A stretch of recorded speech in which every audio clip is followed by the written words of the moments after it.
Olá, turma! Tudo bem? Professor André Eduardo e vamos dar continuidade ao nosso assunto de evolução.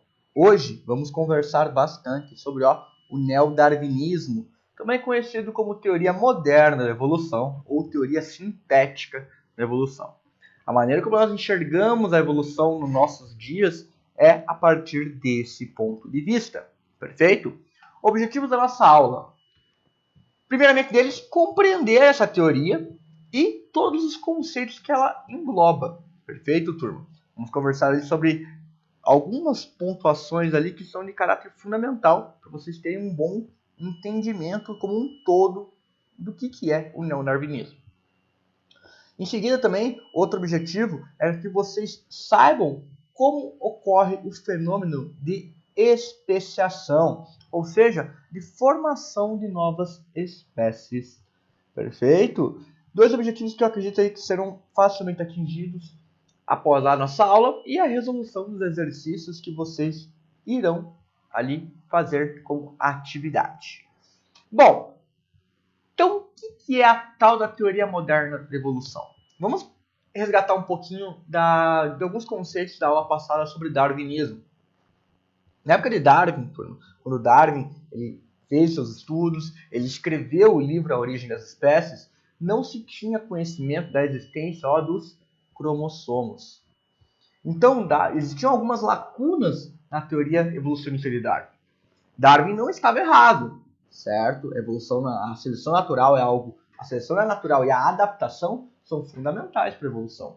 Porém, existiam algumas lacunas que só foram ser preenchidas a partir de estudos ali que elucidaram a estrutura do DNA, o funcionamento da expressão dos genes e também ali princípios genéticos.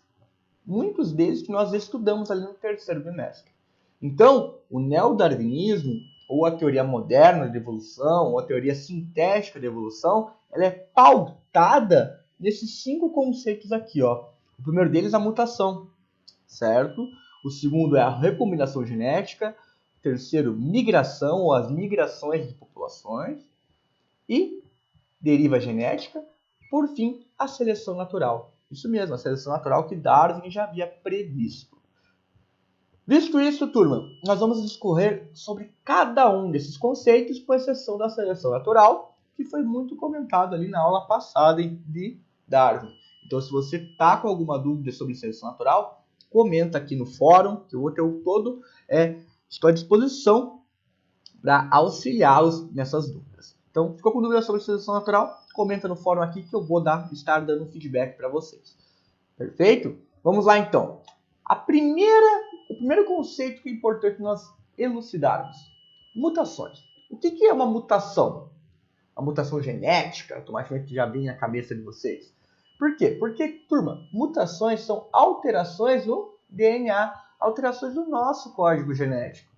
Basicamente, eles podem ter uma causa natural ou um agente mutagênico.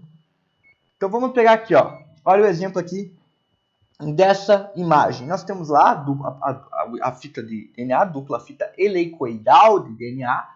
E essa fita, turma, ela sofreu ação de uma radiação ultravioleta.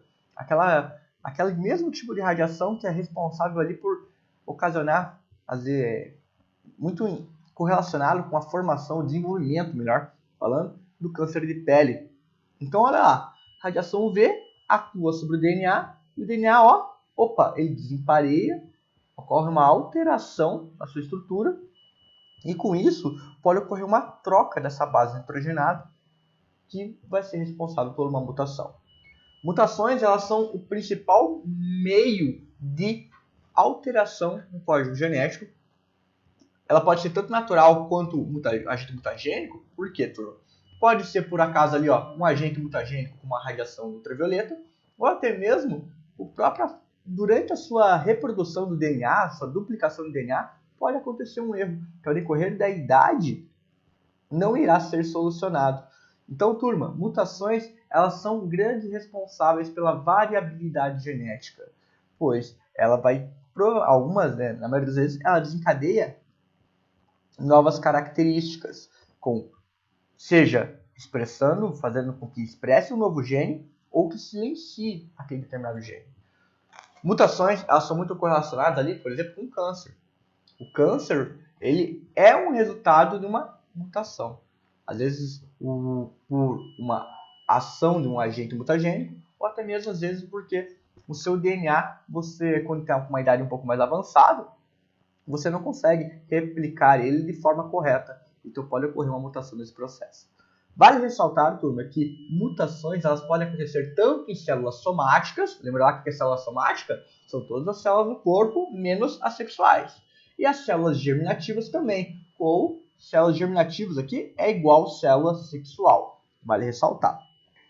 O que isso significa? Que uma mutação, se ela acontece em uma célula germinativa ou uma célula sexual, o que pode acontecer com isso? O que isso significa? Que ela pode ser transmitida para os seus descendentes. Então imagine, se você tem uma mutação, você pode transmitir uma célula germinativa, você pode transmitir ela para os seus descendentes, ou seja, seus descendentes podem ter aquela determinada característica. Vale ressaltar também, turma, que nem toda mutação é algo ruim. Nós temos como exemplo aqui, ó, o cabelo ruivo natural, assim como os olhos azuis, turma, são mutações que ocorreram há muito tempo atrás e perpetuaram na espécie. Por isso que é raro você encontrar uma pessoa que realmente tem um cabelo ruivo natural e olhos azuis, porque isso foi uma mutação que aconteceu numa parte muito específica ao decorrer da humanidade, e como são mutações que não influenciam nem uma característica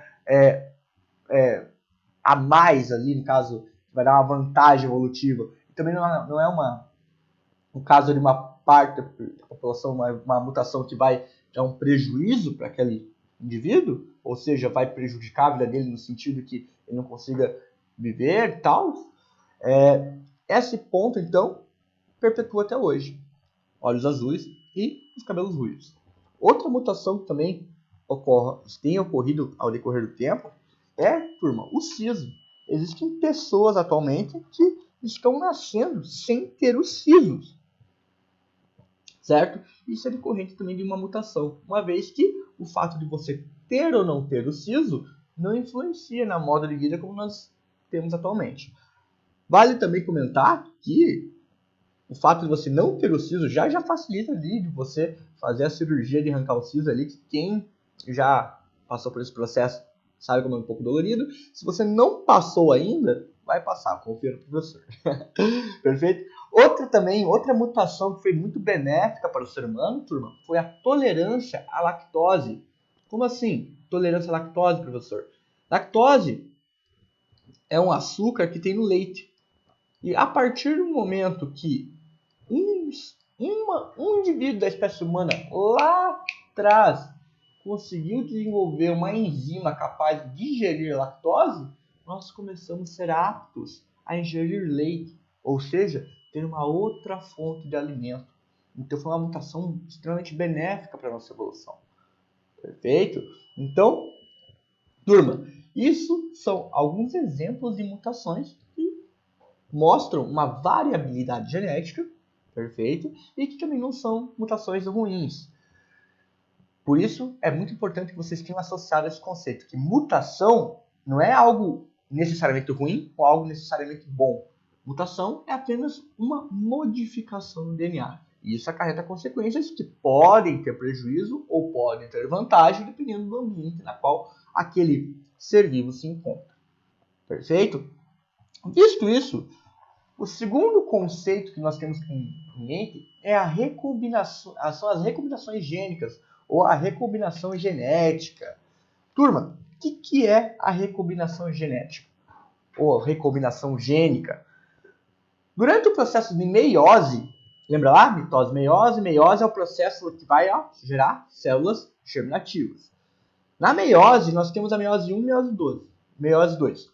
Na meiose 1, na fase de prófase 1, na subfase de paquíteno, perfeito? Existe um fenômeno que é chamado de crossing over, ou permuta. O que é isso? Turma, durante o processo lá, tá lá os cromossomos, estão lá, melhor falando, os cromossomos lá no núcleo da célula que está querendo se dividir. Esses cromossomos eles chegam perto ali, ó, os cromossomos homólogos, eles chegam perto um do outro. E o que acontece? Eles trocam material genético entre eles.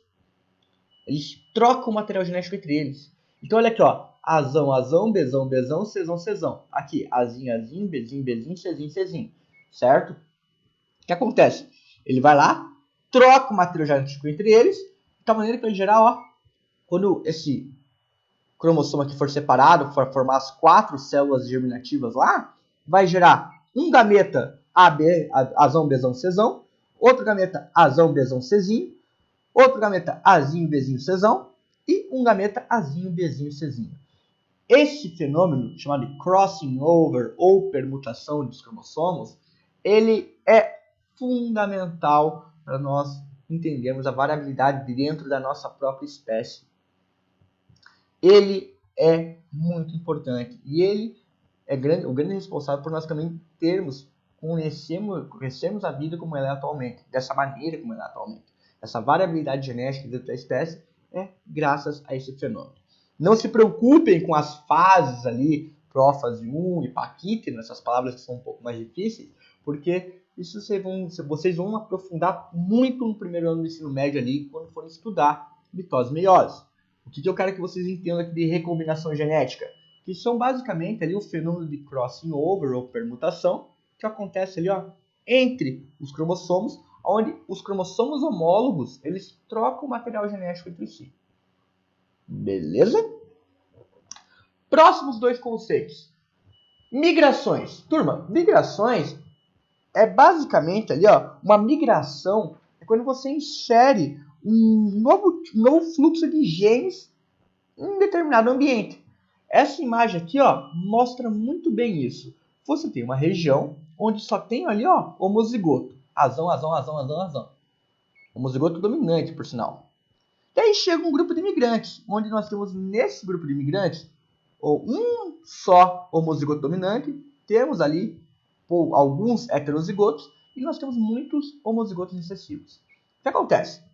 Quando esses imigrantes entram nessa população aqui, e após algumas gerações, nós percebemos que a variabilidade genética da região aumentou bastante. Como assim? Antes só tinha homozigoto dominante. Agora nós temos heterozigotos, nós temos alguns homozigotos recessivos. Basicamente, turma, a migração consiste ali, ó, quando você coloca um grupo de indivíduos que tem uma capacidade de se reproduzir naquele ambiente, você altera o fluxo genético e você começa a mudar a variabilidade. Você começa a mudar, não é nem mudar, você começa a aumentar a variabilidade genética daquela população. Perfeito? Por fim, deriva genética, você tem que entender que deriva genética é associado com uma drástica alteração no número de indivíduos. Basicamente, turma, deriva genética é quando acontece um fenômeno que vai acabar influenciando ali, matando uma grande diversidade de inimigos. Seja terremotos, certo? Terremotos, furacões, até mesmo também, turma, as próprias queimadas que, por exemplo, tem acontecido aqui no Brasil, na nossa fauna, influenciam casos ali de furacões, são casos de deriva genética que acontece? Eles acabam matando, eliminando uma grande diversidade das espécies e, consequentemente, eliminando uma grande diversidade de genótipos e fenótipos. Então, esses são os 4 conceitos principais que você deve ter em mente quando você vai estudar neodarwinismo. Perfeito? Visto isso, como surgem novas espécies? Você já se perguntou como que surge uma espécie? Partindo da ideia que todos nós lá tivemos um ancestral comum e hoje, por exemplo, vamos pegar o exemplo da aula passada, da evolução do ser humano, onde nós tínhamos um ancestral comum que se subdividiu em aquilo que viria a se tornar um chimpanzé e aquilo que viria a se tornar o nosso primeiro ancestral humanoide, há muitos milhares de anos atrás. Como que surgem novas espécies? Basicamente, antes de entender esse fenômeno de especiação, a gente tem que entender o que é uma espécie. Turma, espécie a gente define como é um grupo de seres vivos que são semelhantes entre si, certo? Semelhantes entre si, com capacidade ali, ó, de se reproduzir entre si e necessariamente gerar descendentes férteis. Por quê? Porque esses descendentes férteis também vão conseguir reproduzir entre si e formar mais descendentes férteis e, consequentemente, ocorrer uma manutenção daquele grupo, daquela população de seres vivos. Por isso que espécie é caracterizada por semelhança morfológica, capacidade de reprodução e necessariamente tem que gerar descendente fértil. Por quê? Vamos pegar o exemplo aqui, ó, desse animal aqui. Alguém tem ideia que animal que é esse daqui? Alguém tem ideia? Vou dar 3 segundos aí para vocês falarem. Para você, pode falar para você. Vamos lá. 3, 2, 1. Falou tigre? Não, turma. Esse animal aqui é um ligre. Ligre. Ligres, eles são resultantes. Ó, ligres. É um ligre. Um ligre, ele é o resultante do cruzamento de um leão com uma tigresa. Ou seja, o leão e o tigre, quando cruzam, eles geram um descendente. Geram um ligre. O ligre é fértil? Não. Ligres não são férteis, turma. Eles não conseguem reproduzir. Eles não conseguem gerar descendentes. Por isso, então, que existe a espécie de leão e existe a espécie de tigre. Porque leões cruzando entre si geram leões e leoninas. E leões e leoas, que vão cruzar entre si e gerar mais leões. Tigres e tigresas cruzam entre si, gerando tigres e tigresas, filhotes, que quando crescerem vão se reproduzir também com outros da mesma espécie, gerando mais tigres e tigresas que também são férteis. Um leão com um tigre consegue cruzar entre si? Consegue. Gera descendente? Gera um ligre. Esse descendente vai gerar mais ligres? Não. Ele é infértil, turma. Ligres são inférteis. Outro exemplo. Aqui, algum de vocês já devem ter ouvido falar na tal da mula. Mula ou burrinho. A mula ou burrinho é um exemplo aqui, ó, de muares, turma. Que são basicamente o cruzamento de equinos com asinidos. Você cruza um cavalo com um jumentinho, ou uma égua com jumento, e você vai gerar a mula se for fêmea, ou o burro se for macho. Mesma coisa. Equinos cruzando entre si geram equinos férteis. Asinidos cruzando entre si também geram filhotes férteis. O cruzamento entre eles vão gerar muares? Vão. Mulas e burros são inférteis, turma. Eles não geram descendentes. Então, é muito importante você ter bem fixo o que é o conceito de espécie. Porque espécies diferentes, às vezes, podem cruzar entre si, e gerar descendentes, mas esses descendentes necessariamente não são férteis. A partir do momento que você gera um descendente fértil, você pode considerar a mesma espécie. Outro exemplo que é muito comum. Por que nós temos raças de cachorro e não espécies de cachorro diferentes? Porque cães entre si, turma, independente se são de raças distintas, você pega lá, por exemplo, vamos pegar 2 cães aí no tamanho que seja compatível, né? Que consiga se cruzar entre si. Vamos lá pegar, por exemplo, um pastor alemão cruzando ali com um husky siberiano, digamos assim. São cruzamentos, turma, que ambos vão conseguir gerar um descendente fértil, uma mistura de um pastor com o tal do husky. Por isso que nós temos os famosos cães vira-latas, que são resultantes ali, ó, turma, de uma combinação ali, de uma diversidade de raças de cães distintas. Certo? Visto isso, tendo fixo esse primeiro momento aqui, o que é uma espécie, como que ocorre o fenômeno de especiação? Bom, tudo que começa a partir de um ancestral ali, ó, que tem lá, vive no ambiente. Nós temos um grupo de animais que vivem em um determinado ambiente. E necessariamente, nesse ambiente, ocorre ali, ó, um fluxo gênico, ou seja, eles conseguem se reproduzir entre si. Certo? Por algum motivo, por alguma alteração geográfica, seja ali um terremoto que abriu uma fenda naquele ambiente e começou a ter um rio, seja ali um tsunami, algum evento geográfico aconteceu e isolou essas duas populações, essa população em duas. Esse isolamento aqui, ou seja, ocorreu uma divisão. E por algum acaso, aquele terreno que antes só tinha uma única característica, ele começou a apresentar características diferentes. Metade dele tinha uma série de características, outra metade dele tinha uma série de outras características. Perceba aqui, aqui tem um ambiente um pouquinho mais seco, teoricamente, e aqui tem um ambiente ali com verde. Então, o ambiente foi mudado também. Além da divisão, do isolamento dessas populações em duas, ocorreu também uma alteração no ambiente. Perfeito? Passou-se gerações e gerações. O que acontece da população que é normal? Mutações, turma. Mutações genéticas que começaram a acontecer dentro daquela população. O que acontecia? Aconteceu uma mutação, essas mutações, elas conseguiram ser passadas ali para os descendentes, certo? E ao decorrer dessa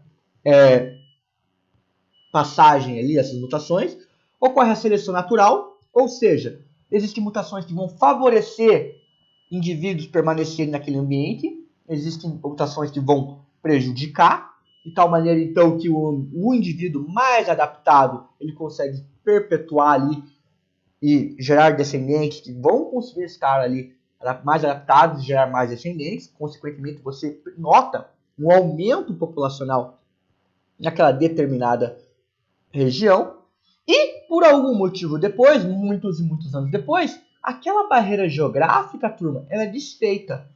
Porém, como fica essa espécie, esse grupo, ele se tornou tão diferente um do outro ao decorrer das milhares de anos, eles não conseguem mais reproduzir entre si. Perceba, no começo era tudo a mesma espécie. Ocorreu a divisão, mutações genéticas. Olha aqui, esse aqui, nesse ambiente aqui um pouco mais árido, se esse tipo de animal aqui com espinhos aqui pelos longos sobressaiu, começou a se diferenciar tanto. No outro ambiente, nós tivemos ali, o animal ali com pelagem marrom, que começou a se diferenciar tanto, que chegou um momento, turma, que quando a barreira geográfica foi eliminada, as espécies, os animais as populações eram tão diferentes entre si, que elas não conseguiam nem ao menos cruzar entre si e gerar descendentes, ou descendentes férteis. Turma, isso é a especiação.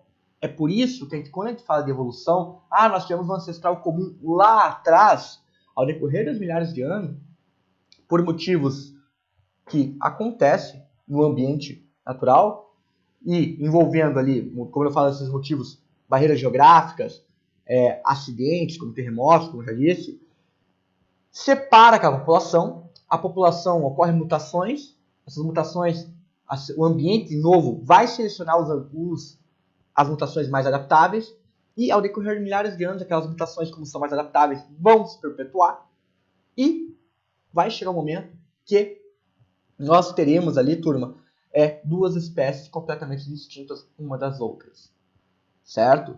Isso, para vocês terem uma ideia, pense quando existia o supercontinente Pangeia.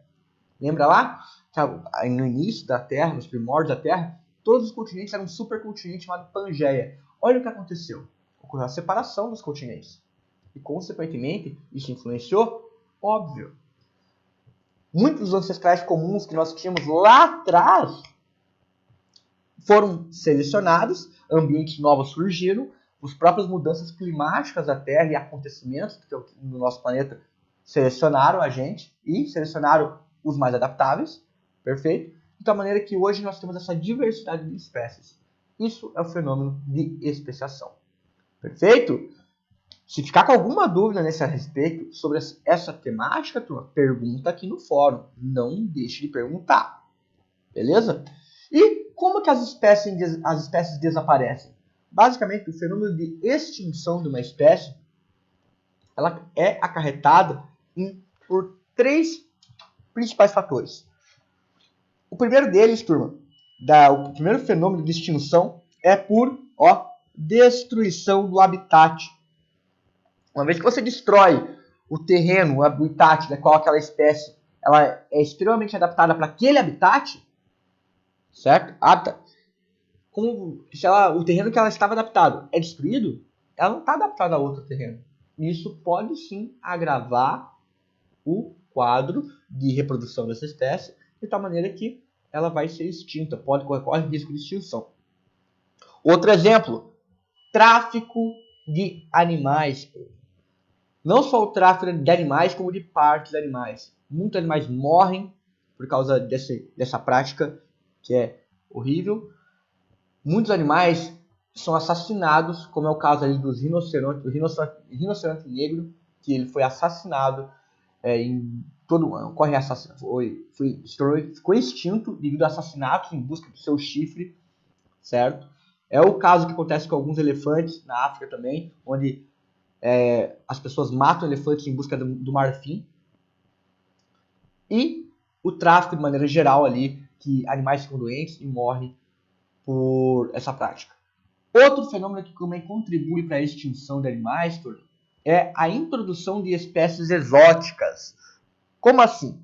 Você adicionar um tipo de animal em um ambiente que não tem predador para ele, certo? Então esse animal ele começa a se reproduzir de maneira desenfreada, porque não existe predador para ele. E como ele começa a se reproduzir de maneira desenfreada, ele começa a ter uma vantagem no ambiente e ele começa a se alimentar ali, todo o ambiente se dominado por ele.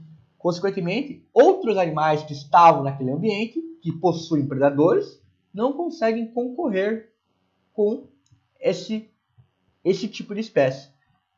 De tal maneira, então, turma, que o animal que estava no ambiente no início, ele acaba sendo prejudicado e correndo risco de extinção também.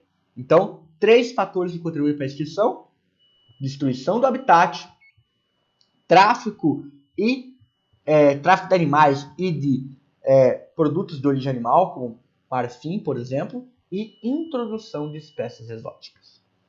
Para finalizar nossa aula, eu trouxe 2 exercícios aqui lá da página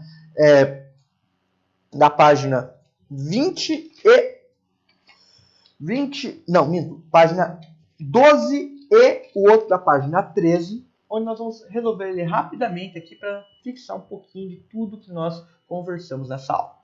Então, exercício 24. Considerando as frases a seguir, indica a sequência correta que explica o processo de especiação por isolamento geográfico. Primeira delas, aqui, em um ambiente existe uma população com fluxo gênico entre os indivíduos, certo? Nós temos aqui um grupo de animais que conseguem cruzar entre si e gerar descendentes férteis. Aí é onde tudo começa. Qual que é a segunda parte? Olha lá, surge uma barreira geográfica que separa os indivíduos em 2 populações distintas. Lembra lá? Seja por um terremoto, seja por um rio que começou a passar ali e separou aquela população em 2 ambientes distintos. Qual que é a terceira etapa? Ali, nas duas populações não existe a possibilidade de intercruzamentos devido ao isolamento geográfico. O que acontece? Ocorre que a barreira geográfica impede que o indivíduo daquela população entre em contato com o outro indivíduo da outra população. Então, ou seja, não existe cruzamento mais entre eles. 4.